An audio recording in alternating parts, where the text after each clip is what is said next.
Here's my musical interpretation of my music called Billy Playing Synthesizer. It's a 28-minute piece. Bertha's going to help me with this interpretation. It goes along with the Sephiroth of Keter in the Tree of Life. Its mood is progressive. It has an experimental transcendence with its poetry, and it feels kind of like it's settled. It relates to me. The word settled goes back to the name Metal Settle, which is one of the afterlives, one of the heavens of the afterlives. It also feels a little bit like a winter song, so I put here Humpty Dumpty's famous beginning to his song. In winter, when the fields are white, I sing this song for your delight.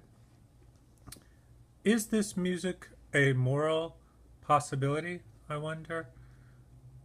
It feels more inside instead of outside, the kind of music that it would be played inside. It has a childlike sense to it. Nothing really happens in it, but since it goes with nothing, then it has a lot to do with Keter, which is that Sephiroth of nothingness or the crown. Wallace Stevens says, "Nothing happened because nothing changed." One of his famous quotes. Is it a virtuous music? Maybe, but Samuel Johnson liked to say that man is not obligated to do all that he can. It also reminds me a little bit of the story Wakefield by Nathaniel Hawthorne, where a man leaves his wife for 40 or 20 years, and then comes back to her just all of a sudden out of the blue. He lives in the next neighborhood. There's also that song by Shakespeare, "When icicles hang by the wall and Dick the shepherd blows his nail." That's a winter song where the owls cry, "Tu wit, tu woo, a merry note, while greasy Joan doth skim the pot." It's a cozy song for us indoors, like in the owl poem by Edward Thomas, where a man fighting the wars goes inside and eats a nice meal and has a nice rest, but he still thinks of the soldiers that are outside with this owl crying in the woods.